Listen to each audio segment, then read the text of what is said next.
ଆଜ୍ଞା ଓଳିକି ସମୟ ଗଡ଼ି ଗଡ଼ି ଯାଉଛି, ବୟସ ବଢ଼ି ବଢ଼ି ଯାଉଛି। ଆଚାର ଖାଇଲେ ଲାଗ ଏଇ ଖଟା। ମୁଁ ଆପଣଙ୍କୁ ଦେବଗଡ଼ ଟୋକା। Thank you.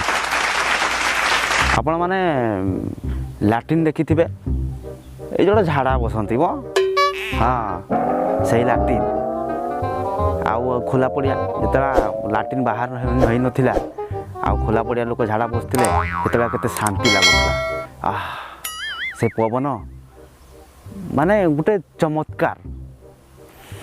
କ'ଣ ଦିନେ କ'ଣ ହେଇଛି ନା, ଲାଟ୍ରିନ୍ ଆଉ ଏ ପଡ଼ିଆ କଥା ମୁଁ କହୁଛି। ଦିନେ କ'ଣ ହେଇଛି ନା, ଆମ ଘର ପାଖର ଗୋଟେ ଛୋଟ ଛୁଆ କହିଲେ ସେମିତି 22-23 ବର୍ଷ କେତେ ହେଉଥିବ, ସେ ଛୁଆକୁ ସେ ଲାଟ୍ରିନ୍ ଭିତରକୁ ଝାଡ଼ା ବସିଛି। ଝାଡ଼ା ବସିଲା ବେଳକୁ ସମସ୍ତଙ୍କର କିଛି ନା କିଛି ଗୋଟେ ଖରାପ ଅଭ୍ୟାସ ଥାଏ।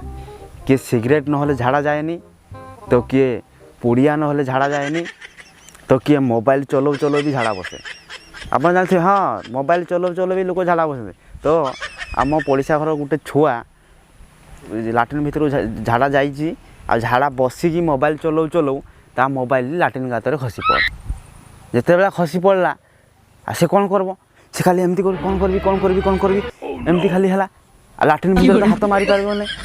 ଆପଣମାନେ ଜାଣିଛନ୍ତି। ତାପରେ ସେ ଲାଟ୍ରିନ୍ ଭିତରୁ ଗୋଟେ ଜିନ୍ ମହାଶୟ ପ୍ରକଟ ହେଲେ।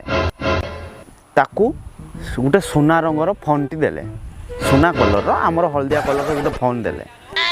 ଫୋନ୍ ଦେଲା ପରେ ତାପରେ ସିଏ ଜିନ୍ ମହାଶୟକୁ କହୁଛନ୍ତି ଯେ ନିଜର ମାନେ ସଚଟା ଦେଖାଇବା ପାଇଁ, ମାନେ ମୁଁ ବହୁତ ମିଛ କହେନି, ମୁଁ ସତ କୁହେ। ଅଛନ୍ତି ଏମିତି ବହୁତ ଲୋକ ଅଛନ୍ତି, ମାନେ ନିଜେ ସତ କଥା କହିବା ପାଇଁ ଜିନ୍ ମହାଶୟକୁ କହୁଛନ୍ତି ମୋର ସେଇ ଫୋନ୍ଟା ମୋର ନାହିଁ, ସେ ଫୋନ୍ ମୋର ନାହିଁ, ସେଟା ସୁନା କଲର୍ ଫୋନ୍ଟା, ସେଟା ମୋର ନାହିଁ, ସେଟା ଆଉ କାହାର ଫୋନ୍। ତ କ'ଣ ହେଇଛି, ଜିନ୍ ମହାଶୟ ତାକୁ କହିଲେ ବାବୁ ଏଇଟା ତୋ ଫୋନ୍, ଥରେ ନେଇକି ତ ପାଣିରେ ଧୋଇକି ଦେଖ କାହା ଫୋନ୍ ଯେ। ଭାଇ ହଁ ମୋବାଇଲ ଦେଇଥିଲ କି ସଜେଇବା ପାଇଁ? ହଁ ଦେଇଥିଲି। ହେଇଯାଇଛି। ହଉ ସେ କହୁଥିଲା କ'ଣ ଏମିତି ଗନ୍ଧ ହେଉଛି, ଲାଟ୍ରିନ୍ରେ ପଡ଼ିଥିଲା କି?